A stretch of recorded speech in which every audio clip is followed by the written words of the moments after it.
Kumusta kaibigan? Ang kwento nating itatampok ngayon ay ang napakaganda at maaksyong pelikulang Sisu Road to Revenge.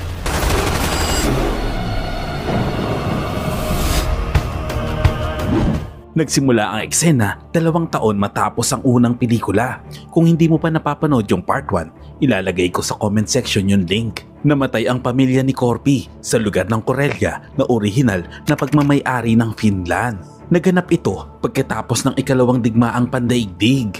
Ngunit matapos ang digmaan, napunta ang lugar sa kontrol ng mga Nazi.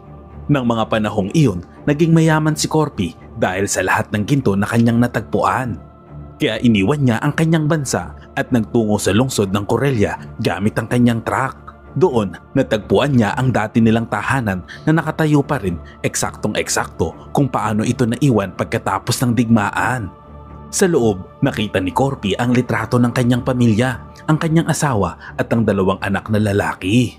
Nalungkot siya nang makita ang larawan ng pamilya habang inaalala ang mga ito. Samantala, sa ibang eksena, sa isang bilangguan sa Siberia, makikita ang isang bilanggo na nagngangalang Igor. Inilabas siya ng kulungan ni General Rich upang makipagkita at makipag-usap sa kanya. Ipinaalala ni Rich na pumasok si Igor sa Finland kasama ang kanyang unit ng Nazi at habang pabalik sila, sinunog ng kanyang grupo ang ilang mga nadaanang bayan. Sa misyon na iyon, pinatay din ni Igor ang isang pamilya, isang babae at 2 anak nitong lalaki. At dahil sa galit, pinagpira-piraso pa nito ang kanilang mga katawan. Ngunit ang pamilyang iyon ay ang pamilya ni Atami Corpy, isang Finnish komando na mag-isang pumatay sa 300 sundalo at naging isang alamat. Ngayon na bumalik na ito sa kanilang teritoryo, ang nais ng general ay patayin ito ni Igor dahil kung hindi, magpapatuloy si Corpy sa paghahanap sa kanila at mas marami pa itong papatayin sa kanilang grupo. At dahil dito, pumayag naman si Igor. Samantala, makikita si Corpy na binibilang ang mga kahoy mula sa dati niyang bahay at sinimulan niyang paghiwa-hiwalay ng mga ito at pinipili ang mga magagamit pa. Gamit ang isang puli, isinakay niya ang mga kahoy sa kanyang truck. Mahirap ang kanyang ginagawang trabaho, ngunit si Corpy ay isang kilalang tao na ginagawa ang lahat ng mag-isa. Pagkatapos niyang ipunin ang lahat ng kahoy at maisakay ito sa truck, sinunog niya naman ang mga natirang piraso. Ngayon ay handa na si Corpy na umalis para muling magtayo ng bago niyang bahay. Iniwan niya ang dating lugar at sinimulan ang mahabang paglalakbay. Dito ay kinailangan niyang magbiyahe ng halos 120 kilometro. Sa kanyang paglalakbay, tinitignan ni Corpy ang litrato ng kanyang pamilya sa loob ng truck. Habang nagdadrive sa daan, bigla namang may 2 opisyal na humarang sa kanya. Napansin ni Corpy na may isa pang truck na huminto sa kanyang likuran at agad niyang naunawaan na walang balak ang mga taong ito na palagpasin siya. Lumapit ang isang opisyal kaya ipinakita ni Corpy ang kanyang lisensya. Ibinigay naman ng opisyal ang ID ng lalaking nasa truck sa kanyang likuran na walang iba kundi si Igor. Sinuri ni Igor ang ID at nakumpirma na ito nga si Atami Corpy. Tiningnan ni Igor ang mga troso na nakasakay sa truck ni Corpy at sinabi nito na sadyang napamahal na ito sa kanyang lumang bahay. Pagkatapos, inutusan nito ang kanyang mga tauhan upang sunugin ang kanyang mga troso. Samantala, binantayang mabuti ni Corpy ang kilos ng mga ito habang ang ilang opisyal ay lumapit sa kanya. Isa sa mga opisyal ang nagbuhos ng alak mula sa bote upang sindihan ito at pasabugin, habang ang isa naman ay dahan-dahang lumapit kay Corpy mula sa likuran na may hawak na baril at handang patayin siya. Nang lumapit ang 2 opisyal, biglang binuksan ni Corpy ang kanyang pinto at agad na binaril ang isa sa kanila. Pagkatapos ay inatras niya ang kanyang truck at nasagasaan ang isa pang opisyal na nasa likuran. Sa pagkakataong ito ay mabilis siyang tumakas sakay ng kanyang truck. Ngunit may isang sundalo na nakasampa sa kanyang truck. Nilabanan ito ni Corpy at agad niya itong napuruhan at nawalan ng malay. Samantala, gamit ang kanyang malaking truck, sinundan ni Igor si Corpy.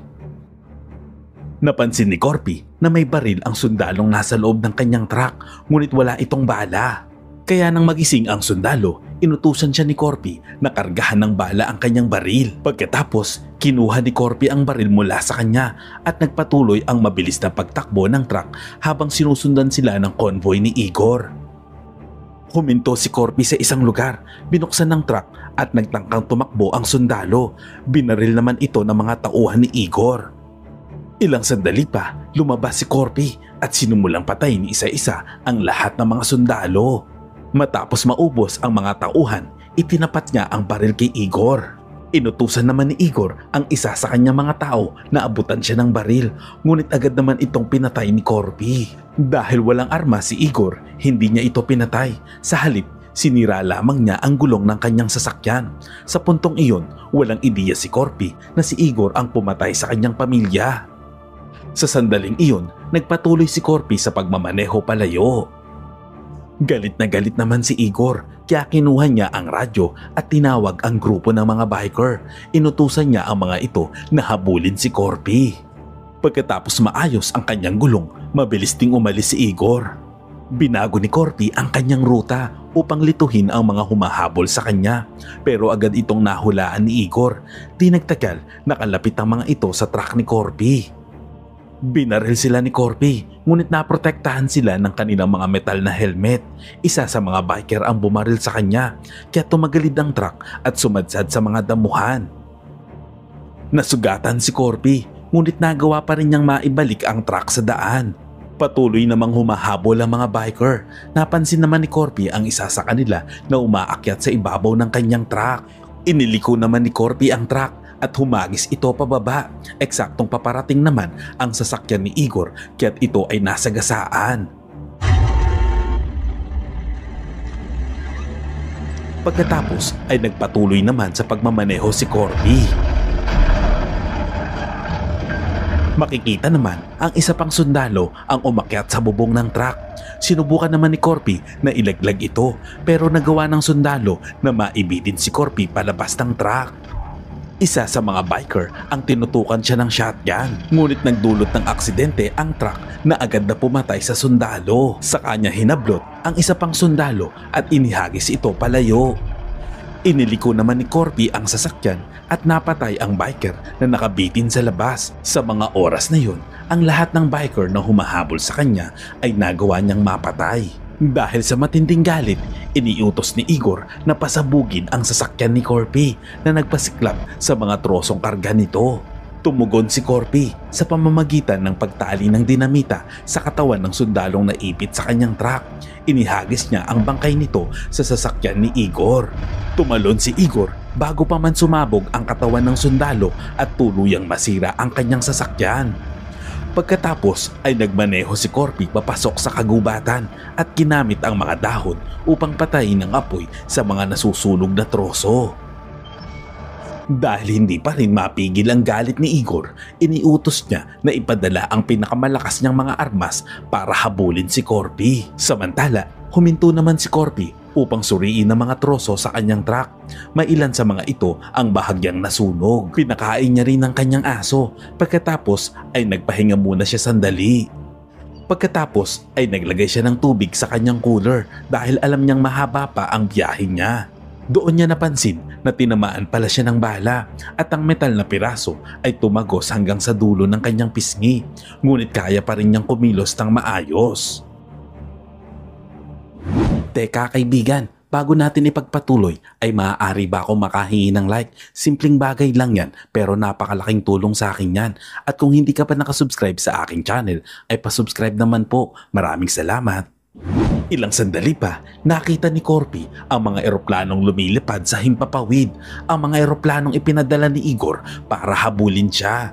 Mabilis niyang ibinalik ang kanyang aso sa truck at nagsimulang magmaneho. Dumaan ang dalawang eroplano sa ibabaw niya at binilisan pa ni Corpy ang kanyang pagpapatakbo. Ngunit bumaba ang isang eroplano at inatake siya. Umiwas si Corpy sa mga putok at napansin ang isang bahay na may garahe. Ipinasok niya ang truck sa loob ng garahe upang magtago mula sa eroplano. Ngunit alam niya na hindi magtatagal ang kanyang kaligtasan sa loob. Sa harap ng garahe, nakita niya ang isang makapal na kagubatan. Napansin din ni Corpy ang isang malaking kahoy na tabla at inilagay ito sa ibabaw ng kanyang truck. Sa itaas, nagsimulang magmaneuver ang mga piloto at pagkatapos ay nagpakawala sila ng mga missile na nagpasabog at nagwasak sa buong garahe. Ngunit bago pa man iyon mangyari ay nakatakas na si Corpy. Patuloy siyang pinapaputukan ng mga eroplano, ngunit naprotektahan ang kanyang truck ng makapal na kahoy na tabla. Pagkatapos dumiretso si Corpy sa kagubatan. Sa pagkakataong iyon, nahihirapan ang mga eroplano na sundan siya dahil natatakpan siya ng mga puno. Ginamit ni Corpy ang pagkakataong ito at binilisan pa ang kanyang pagmamaneho. Isa sa mga eroplano ang nagpasyang lumipad ng mababa at sa wakas ay nakita niya ang target. Itinabi ng piloto ang eroplano sa gilid at nagsimulang paputukan si Corpy. Bigla namang nagpreno si Corpy at tumama ang pakpak ng eroplano na naging sanhi ng pagkawasak nito. Doon, napagtanto ni Corpy na wala nang humahabol sa kanya kaya nagpatuloy siya sa pagmamaneho palabas ng kagubatan. Bumaba siya sandali upang tignan kung nandoon pa ang pangalawang eroplano, ngunit wala na siyang makita kahit sa malayo. Lumabas si Corpy sa kagubatan at nagmaneho sa gilid ng daan, ngunit ilang sandali pa nakita siya ng eroplano at lumipad pababa papunta sa kanyang direksyon. Lumipad ito mismo sa harapan ni Corpy at muling nagpaputok, ngunit sa pagkakataong iyon naubusan ng bala ang piloto. Dahil sa sobrang galit, ibinagsak mismo ng piloto ang kanyang eroplano sa harap ng truck ni Corpy. Tinanggal ang kanyang seatbelt at tumalon palabas. Agad namang pinutol ni Corpy ang lubid na nakatali sa kanyang mga troso at sabay na nagpreno na naging dahilan ng pagbagsak ng mga kahoy sa harapan ng kanyang truck. Dahil dito, dumulas ang eroplano sa ibabaw ng mga troso at lumihis papunta sa kabilang side at agad itong sumabog. Makikita naman ng piloto na bumababa mula sa ere gamit ang kanyang parachute. Sa mga sandaling iyon, isinasakay muli ni Corpy ang mga troso sa kanyang truck. Ngunit muli naman siyang pinaputukan ng piloto gamit ang kanyang baril. Nainis naman si Corpy dito at naglakad papalapit sa kanya. Tumingin naman ang piloto sa likuran ni Corpy at biglang tumawa.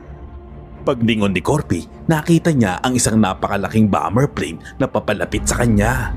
Mabilis na isinakay ni Corpy ang lahat ng troso sa truck at isinara ang likuran at mabilis na umalis. Samantala, inakala ng piloto na wala nang takas si Corpy sa pagkakataong iyon. Sa kabilang banda, naghulog ng bomba ang paparating na bomb plane kung saan ang ilan ay bumagsak malapit sa kinaroroonan ng piloto. Pagkatapos, isang napakalakas na pagsabog ang lumaganap sa buong lugar. Samantala, inikot ni Corpy ang truck para makaiwas sa mga pagsabog at pagkatapos ay idiniretso niya ang truck patungo sa tubig. Unti-unting lumubog ang truck sa ilalim ng tubig. Nahirapan si Corpy na huminga. Una ay itinulak niya palabas ang kanyang aso upang mailigtas ito. Pagkatapos siya naman ang lumangoy palabas. Nakita niyang lumulubog ang lahat ng troso kasama ang truck. Pagkatapos ay sinikap niyang sumisid pabalik upang kalagin ng lubid at makawala ang mga troso sa pagkakatali. Umangat naman ang mga kahoy, ngunit habang tinatanggal niya ang pagkakatali ng mga ito ay nawalan ng malay si Corpy sa ilalim ng tubig. Makikitang lumutang ang mga troso habang ang aso ay balisang hinahanap ang kanyang amo. Sa kabutihang palad, ang isa sa mga troso ang nagtulak kay Corpy pataas at nailigtas ang buhay nito. Nakita naman siya ng kanyang aso at dahan-dahan siyang nagkamalay. Sa mga sandaling iyon, nagawa niyang mailigtas ang kanyang aso at pati na rin ang lahat ng kahoy. Ilang sandali pa, dumating si Igor sa lugar kasama ang kanyang grupo. Tinanong ni Igor kung nandoon ba ang bangkay ni Corpy. Iniulat naman ng sundalo na walang bangkay at wala rin ang mga troso. Ibig sabihin, nakaligtas si Corpy kasama ang mga ito. Samantala, sa kabila ng dagat, habang lumalalim ang gabi, gumawa si Corpy ng balsa gamit ang kanyang mga troso at nakarating sa kabilang pangpang kasama ang kanyang aso. Ilang sandali pa, napansin niya ang isang tangke malapit sa baybayin. Natuwa siya nang makita ito. Sa loob nito, may nakita rin siyang ilang armas. Pagkatapos ay sinimulan niyang ikinabit ang lahat ng kagamitan sa tangke upang ihanda ito sa labanan. Sa di kalayuan, naroon ang hangganan ng Soviet Finland at naroon din si Igor sa lugar. Naghihintay kay Corpy dahil iisa lamang ang daanan papasok sa lugar na iyon. Di nagtagal, Narinig ni Igor ang isang tunog at alam niya na paparating na si Corpy, kaya naghanda siya para patayin ito. Makikitang paparating si Corpy sakay ng tangke at dala ang mga troso na nakatali sa ibabaw nito. Nakita ni Igor si Corpy sa loob ng tangke at pumosisyon ang lahat ng mga sundalo upang umatake. Pumasok si Corpy sa upuan ng kontrol ng tangke at pinagana ang kanyon, saka pinaandar ang tangke pasulong. Pinaputukan siya ng mga sundalo, ngunit pinasabog ni Corpy ang gasolina sa likod ng tangke na nagresulta ng malaking pagsabog. Pinaandar niya ang tangke ng sobrang bilis, naglagay rin siya ng ilang bomba dito. Nang sumabog ang mga ito, tumaob ang tangke hanggang sa makatawid ito sa border at bumagsak sa bahagi ng Finland.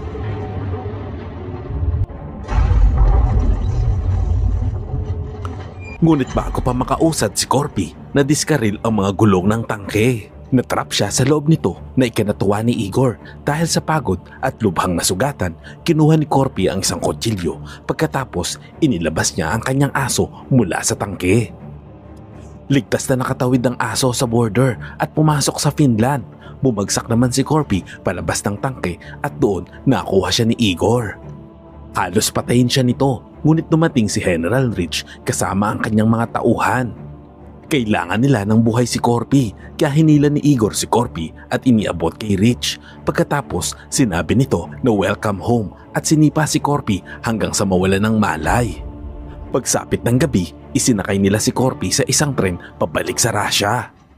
Isinabit siya at patuloy siyang binubugbog habang umaandar ang tren.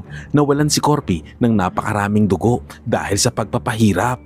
Ilang sandali pa, dumating si Igor at kinausap siya nito. Sinabi nito na nakapatay na ito ng libu-libong babae at bata at hindi nito maalala ang karamihan sa kanila, pero minsan naaalala nito ang kanilang mga sigaw. Ngunit may isang batang lalaki ang hindi nito malilimutan. Ayon pa dito, pumunta siya sa bahay nito upang patayin ang ina at kapatid nito. Sinaksak din siya ng batang iyon na halos ikabulag ni Igor. Sinabi niya na ang batang iyon ay walang iba kundi ang anak ni Corpy. Dagdag pa nito na matapang ang bata tulad ni Corpy. Pagkatapos ay kinuwento ni Igor kung paano niya pinatay ang mag-iina. Dahil inatake siya ng bata, pinira-piraso niya ang mga ito at pinakain sa mga aso. Sa mga oras na yon, muling ginising ni Igor ang natutulog na leon kay Corpy. Sinabi ni Igor na hindi siya natatakot dito dahil mabubulok si Corpy sa bilangguan habang buhay. Pagkaalis ni Igor, labis na nagalit si Corpy. Habang nakabitin, gumawa siya ng paraan at ginamit ang buong lakas upang putulin ng lubid. Pagkatapos ay bumagsak siya ng malakas sa sahig. Narinig ng mga gwardya ang ingay at dali-dali silang lumapit sa labas ng kwarto nito. Dahil sa takot, naglaban muna sila ng Jack and Poy upang magdesisyon kung sino ang papasok sa loob. Sa pagkakataong iyon, inilabas ni Corpy ang talim ng kutsilyo sa ilalim ng kanyang balat na itinago niya matapos paghiwalay ng hawakan nito kanina. Pumasok ang isang gwardya upang tignan kung ano ang nangyari, pero sa isang iglap ay inatake at pinabagsak siya ni Corpy. Narinig ng pangalawang gwardya ang ingay at binuksan ng pinto. Nagulat siya nang makita ang kanyang kasama na nakatayo sa harap ng pinto at agad na binuksan ito mula sa labas. Ngunit ang totoo ay patay na pala ang lalaki. Nang mapagtanto ng gwardya na mamamatay siya sa masakit na paraan, sa halip na lumaban ay mas pinili niyang tumalon palabas ng tren. Pagkatapos, makikita si Corpy na inihahanda ang sarili para sa kanyang paghihiganti. Sa kabilang banda, makikita si Igor kasama si General Rich at ang iba pang general habang sila ay naghahapunan. Ipinilit ni Igor na ibigay na ang kanyang gantimpala para maipagpatuloy niya ang kanyang misyon. Sinabi naman ni Rich na makukuha niya ito pero mag-celebrate muna sila sa mga oras na iyon na ikinainis naman ni Igor. Kasabay nito, lihim na pumasok si Corpy sa isa pang bagon ng tren na lulan ang mga troso dahil doon inilagay ni Igor ang mga ito. Dahan-dahan siyang kumilos at nakita ang mga sundalo na natutulog. Nagising ang isa sa mga sundalo kaya dahan-dahang pumasok si Corpy sa ibang bagon. Lumabas ang isa pang sundalo para magbanyo at nang bumalik ay napansin niya si Corpy. Inihagis naman ni Corpy ang isang palakol sa bibig nito at tuluyang pinatahimik ang sundalo. Ngunit napansin siya ng isa pang sundalo kaya sinaksak niya ito at pinatay kaagad. Makikita naman na karamihan pa sa mga sundalo ay natutulog pa rin. Dahan-dahang kumilos si Corpy ngunit aksidenteng nahulog ng isang sundalo ang bote ng alak. Kasabay nito, nagsimulang magising ang isa pang sundalo dahil sa mga dugo na pumapatak mula sa patay na sundalo sa itaas ng kanyang higaan. Nagtago naman si Corpy sa ilalim ng deck ngunit aksidente niyang nahigaan ang mga bubog habang siya ay gumagapang. Naipit pa ang kanyang kamay sa isang bitag para sa daga. Aray ko, sakit naman ang pinagdaraanan ni Corpy. Dahil sa ingay, unti-unting nagising ang iba pang mga sundalo. Agad namang kinuha ni Corpy ang kanyang palakol at kumilos upang makatakas. Pagkatapos, sinilip niya ang susunod na bagon. Sa loob nito, marami pang opisyal ang gising. Kaya't umakyat si Corpy sa bubong ng tren at doon dumaan. Ngunit isang bakal na poste ang tumama sa kanya at nahulog siya diretso sa bagon ng mga opisyal. Agad na nagtungo ang lahat ng sundalo para patayin siya. Ngunit inilabas ni Corpy ang kanyang bilis at pinatay ang mga sundalo. Kinuha niya ang isang machine gun at sunod-sunod niyang pinabagsak ang mga kalaban. Ang mga putok ay umalingaw-ngaw sa buong tren at sa kabilang bagon narinig din ito ni Igor. Dahil doon, napagtanto niya agad na si Corpy ang may gawa ng lahat ng iyon. Matapos patayin ng lahat, isusunod na sana niya si Igor. Ngunit kinalas ni Igor ang kanilang bagon upang makatakas. Dahil dito, humiwalay ang bagon na sinasakyan ni Corpy at pagkatapos ay sarkastikong nagpaalam si Igor kay Corpy. Napansin naman niya ang isang bagay na nasa kanyang tabi. Nang hilain niya ang kurtina, nakita niya ang isang missile sa loob. Samantala, bumalik si Igor kay Rich. Pagpasok niya, sinaksak niya agad ang isang opisyal, kinuha ang baril at pinatay ang lahat ng natitirang opisyal. Halos patayin niya na rin si Rich, ngunit agad na pinakita nito ang pera at sinabi na ito ang dahilan kung bakit naroon si Igor. Pagkatapos, kinuha ni Igor ang isang shotgun at pinaputukan niya si Rich. Matapos iyon, kalmadong uminom si Igor ng alak. Samantala, sinira ng mga sundalo ang pinto at naramdaman nilang huminto ang kanilang bagon. Sa kabilang banda, nagawa namang ma-activate ni Corpy ang missile at ito ang nagtulak sa kanyang sinasakyang bagon upang umandar ito ng sobrang bilis. Habang si Igor ay masayang tinitignan ang kanyang pera, biglang yumanig ang lahat sa kanyang paligid dahil mabilis na paparating ang isang missile mula sa kanyang likuran. Na-realize ni Igor na mayroong mali pagkatapos ay nakita niya na papalapit si Corpy dala ang missile. Nang papalapit na si Corpy sa tren, agad siyang tumalon at direktang bumangga kay Igor. Inatake niya si Igor at inilabas ang lahat ng kanyang galit. Ngunit hindi naman nagpatinag si Igor at ginawa rin ang lahat upang lumaban at nagkaroon sila ng brutal at matinding labanan. Sa isang banda, buong akala ni Igor ay natalo niya na si Corpy dahil wala na itong lakas para labanan siya. Pagkatapos, inihagis niya si Corpy palabas. Ngunit ng mga oras na yon ay nakadikit pa rin ang missile sa tren. Napansin ito ni Corpy. Pagkalabas ni Igor, tinanong niya si Corpy kung may huling habilin ba ito. Walang sinabi si Corpy. Sa halip, binuga nito ang isang tornilyo mula sa kanyang bibig. Lumalabas na ito ang tornilyo na nakakapit upang hindi makawala ang missile. Ngunit dahil wala na ito, ay tuluyan itong lumipad. Diretso itong pumunta sa harap ni Igor, ngunit bigla itong huminto at nanatili sa kanyang harap. Samantala, kinalas ni Corpy ang likurang bagon kaya't napalayo na siya kay Igor. Ang tren ay patuloy na umusad dahil sa lakas ng puwersa ng missile. Nakaligtas si Igor at labis na napawi ang takot.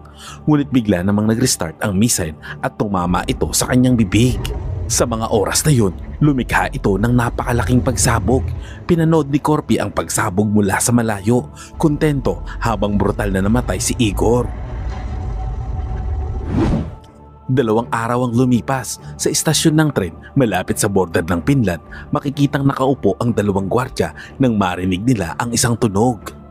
Agad nilang inihanda ang kanilang mga sandata at nakita si Corpy na bumalik dala ang kanyang mga troso. Hinarang siya ng mga gwardya. Ipinakita naman ni Corpy sa kanila ang kanyang ID. Nang makita ng mga gwardya ang kanyang pangalan, agad nilang nakilala ang maalamat na si Corpy. Mabilis na nagbigay ng saludo sa kanya ang mga gwardya. Ilang araw ang lumipas, makikitang nagtatayo si Corpy ng bahay kasama ang kanyang aso gamit ang mga troso na kanyang dinala pabalik. Sa mga oras na yon ay unti-unti na rin siyang gumagaling.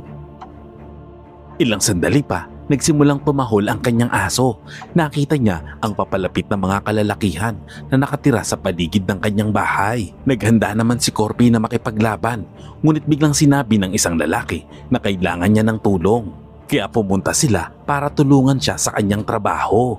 Maluha-luha naman si Corpy nang marinig iyon. Alam ng mga taga-baryo na matagal nang walang tumutulong kay Corpy kaya't sabay-sabay silang lumapit dito upang tulungang itayo ang kanyang bahay. Tuluyang napaiyak si Corpy at sa huling eksena makikita na ang lahat ng kalalakihan ay tumulong at sama-sama nilang natapos ang pagtatayo ng kanyang bahay. Salamat kaibigan at umabot ka sa punto ng video na ito. Anong masasabi mo sa ending ng kwento? Kung nagustuhan mo ito ay pwede ba akong makahingi ng like at pakitype naman sa comment section ang salitang Agnus Project. At kung bago ka naman sa ating munting channel ay pasubscribe naman po bilang suporta. At para maipagpatuloy natin ang paghahatid ng magagandang movie recap, panoorin mo na rin po ang buong movie pag may time ka. Sana'y nagustuhan mo kaibigan ang kwentong ating itinampok. Kung magkagayon ay baka naman pwedeng pakilike ang videong ito at pasubscribe na rin sa aking channel. Kung hindi mo naman ito nagustuhan ay pwede mong pindutin ang dislike button ng 2 beses para makasigurado ka.